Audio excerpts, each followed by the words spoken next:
Thanks for hanging out with us a little bit longer for the Murphy, Sam, and Jodi After the Show podcast. We normally dig into your emails and messages and, go a little deeper on that on Fridays in the After the Show podcast. But today I just want to shout out some things I'm reading here. Okay. On the Facebook. Sherry sent this message. Hey, guys, I'm in southeastern Georgia. We are on day 13 without power.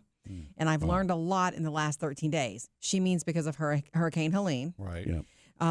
Not having internet and social media isn't going to kill me. Of course, I don't know how she sent this, but okay. Well, she probably, I know that there have been places where if there's electricity and Wi-Fi and all that, it's okay. A lot of these towns have been able to set up, places Sites. for people to go and charge phones and that kind of thing. So, Sherry, it's not going to kill you not to have social media or internet. I am spoiled when it comes to hot showers and air conditioning. Yeah. Exactly, the air conditioning. I'm decent at Uno. And that after throwing away all of my fresh peas and things from the freezer, I now want to learn how to can. Oh, yeah. Thank you for your show. It brings joy during a difficult time. That's Sherry, kind. Thank you for that. Thank you so much for sending that and letting us know that you're there, since this happened. And, of course, Milton is barreling down on Florida. While this is being recorded, it will make landfall tonight. We ask that you check in when you can. You know, our show is on in a lot of different places, and we kind of never know. There are people who are directly affected by weather events that are happening that listen, and then there are people who only hear about it in the national news, and it's a headline. Yeah. So thank you for being personal and real with us and sharing your life, and hang in there. About the power, especially. It changes you just to go without what we're used to as our necessities. Yeah. It changes you. And then when it comes back, you'll be used to being hot and uncomfortable, that it'll be too cold for you when it comes back on. I don't want to say it's a good thing that you don't have socials and that stuff, but there's a peaceful ness. It's forcing you to drop it for a while, and I wonder what that would be like. If that would, help you after this is all passed. Like, you know what, I really didn't need it that much. Sure. Yeah, I guess that varies by person, because if social is the way that you're staying in touch with everybody else who's been affected also, if you've got family members, that's kind of different. Or if it is one of the lifelines that you want to see about a certain community, because look, the national media does not hit every town. And so you've got a lot of great YouTubers and other people who are, making the walk, like we were talking about earlier in the week. Mm-hmm. That hiker. Yeah, I'm looking at the radar right now. So it's 12:44 Central Time, and this podcast, we're recording it on Wednesday the 9th, and the outer bands of the storm are already bearing down on Florida. So one of the worst. That weather's already, starting to land. One of the worst to hit Florida in 100 years. Yeah. And you had said something this morning too, Jodi, about that they're maybe even thinking about having to redo the category scale. There's talk within the National Hurricane Center about possibly. There's only talk. They're not saying it's definitely going to happen, but there are people asking questions. Could there ever be a Category 6? And they're like, at this time, we're not going to say that, but this storm in particular, Milton, is showing them things that they can't measure. Right. So there's talk about it. That's all I know. Threw that in today because they've been asked the question. Well, is there such a thing as a Hurricane 6? Not according to them. There's not such a thing as Hurricane 6. Could there ever be a Category 6? Of course. Yeah. We've heard, as they learn more information and our environment changes and what we're dealing with changes, possibly. Well, they may be weighing the difference that, is because by the time something is beyond, they're dangerous by the time they hit Category 1, right? Yeah. But, it's, how many more categories do you need after something that achieves a certain wind speed?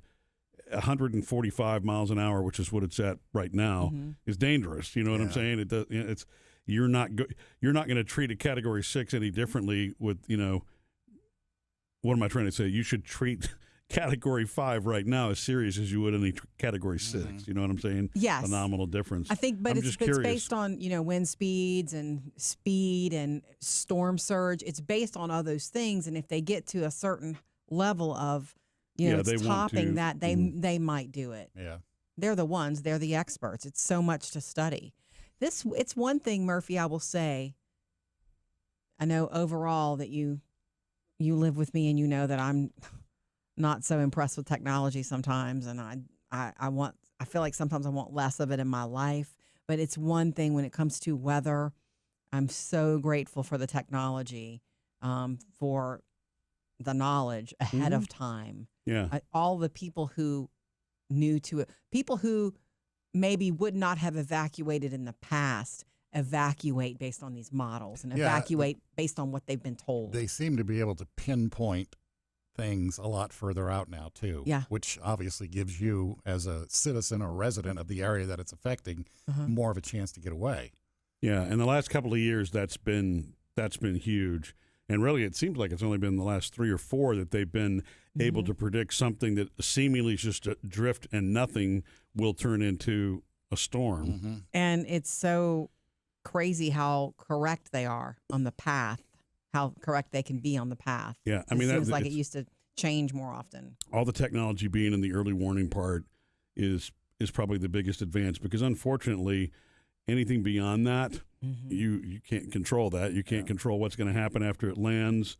You know, I think no matter what, there is no easy way to evacuate 1 million plus people and have it be seamlessly smooth. There are much better emergency prep plans at any time in history, you know, in our country. That keeps getting better, but you know, it's because it's scary, and you've got different people who decide there are different places they want to go, and there's so many variables, you know, that affect the evacuation part.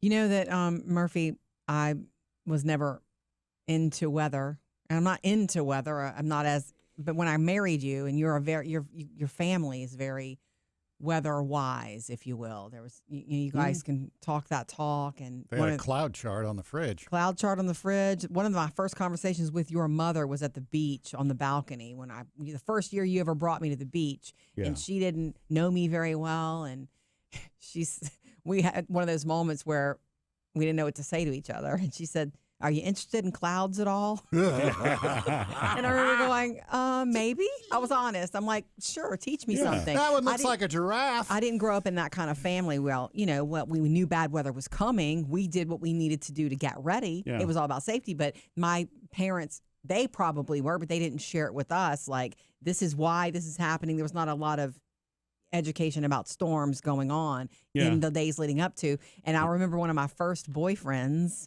going to his house, the first time I ever went to his house, walked in, and hanging up on the wall of the living room was a map or some kind of chart. And I said, "What's that?"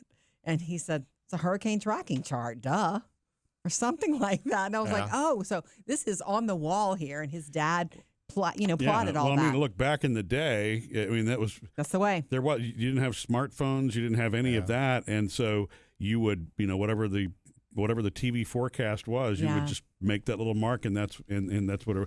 So that's a perfect example of how far technology has come. Yes. And, you know, when I grew up in my household, there was literally always a second screen, second small TV on that always was on the Weather Channel. So always. Crazy. When I growing up as a kid in New Orleans, and speaking of the tracking chart, the tracking map, they were everywhere. I mean, everybody, that was like the promotional item that everybody gave out in hurricane season. Every drugstore had their own. Every TV and radio station had their own. Yeah. And you got one and you had it. And every 3 hours, you'd get your coordinates and go, this mark is where it is. Draw a line in between the 2 dots, and it's like you're tracking a hurricane. Yeah. That's so weird to imagine that, because we literally, the updates come to us now on our little handheld computers that we walk around. So much information. And, you know, so maybe, I don't know if that's changed the fascination with weather or not. I mean, obviously you have storm chasers that they crave that. And then you've got meteorologists who really are deep in the science of it. I just love the fact that the technology gives the average person like me, who an advantage. is an armchair, you know, sofa sitting meteorologist wannabe or whatever, the knowledge, just basic knowledge. Because, for example, with a hurricane, I've had them, experienced them all my life, but wondering how they actually form, and it literally is, when they say an area of disturbed weather, it's a cycle that begins with, warm air rising, the cold air, the clouds, and just everything that begins with thunderstorms. But the actual spinning of the hurricane evolves because of the rotation of the Earth. The fact that the Earth spins is the reason that hurricanes spin. Mm-hmm. And I didn't know that. And when he told me that, it wasn't even long ago that you said that. He was, I didn't know isn't that cool? Yeah. I mean, it makes sense. It's the same reason that, when you watch water go down the sink, mm-hmm. and in the northern hemisphere, a hurricane spins counterclockwise, and in the southern hemisphere, they spin clockwise. And the same thing with, a sink drain. If you're in Australia, it's gonna circle to the right, and vice versa. Of course, if you have a toilet to flush on the equator, you are in trouble. That's a really good question. I wonder how that. I guess that's why you don't see these storms on the equator. I mean, I guess they can cross the equator. I never really thought about that. I know, Murphy, you're not a big TikTok fan, but there are, and I hate to send you down this rabbit hole, but there are a lot of amateur meteorologists on TikTok mm-hmm. that. And I noticed this before. There's a lot to learn. Before Helene. Okay. Like days, weeks before Helene. And it's like, here's the next big, and they're over sensational, a lot of them, unfortunately. Yes, right. But it's like, they're the ones who are like, look at this. This is the play. And it's like, yeah, okay. Well, they're whatever. excited about it as well. And then it eventually does. Now, not everyone does, but they were doing it for Milton too. This is going to, next week, this is going to be the thing. And it's mm-hmm. like, yeah, sure it is. And then. So if you want to get lost for a few hours. Well, that's the problem. I've got the TikTok app, and that's what happens every time I pull it up. That's the reason I don't use it very much, because I do. It's too much of a rabbit hole for me. Just self-regulate. But I do think that a lot of those, people who aren't official meteorologists have created some really cool websites that are out there that aren't run by the National Hurricane Center, but they pull their, feeds and information from that. And my favorite one that I've only discovered in the last few years is called Cyclocane, Cyclocane. It's a gamer. Her name is Haley, who is the one who created it. And it's got the spaghetti models on it mm-hmm. for every storm that winds up. And so you can actually kind of see where all these predictions are coming from. That's a cool site mm-hmm. to me. And it's got all the maps and the predictions. Cool recommendation. You can go as deep as you want to or don't want to. Two things. In wrapping this, I want to say thank you again, Sherry. Let us know how you're doing. Please let us know when you get your power back and your life back. And getting your life back after something so devastating can be a long time. It can be something that splits your life, but let us know how you are. And the other thing, I meant to drop in 3 things to know earlier today, and I didn't. We just ran out of time. There was a family of 4 in the Tampa area who built a home to sustain a Category 5 mm-hmm. for wind and for all of that, and they evacuated anyway. Yeah, they built that home for that, and they left anyway. Well, realize, I mean, the flood water, the storm surge is the dangerous thing. It doesn't really matter how, fortified you are. That's the danger, and you can't really predict what that's going to be like. So I understand why the evacuation mm-hmm. thing. And I was reading about that. Over the years, Florida code is probably the most stringent code of any mm-hmm. around the country because hurricanes are so frequent. Mm-hmm. But yeah, continue to send us. Messages on Facebook. We love hearing from you. Everybody who is recovering, throughout Georgia and the Carolinas, and then of course, obviously, in Florida. From Helene, but now with Milton, we are focused and really thinking and praying and hopeful that everything is okay as the storm goes across land today. Missed any part of the show?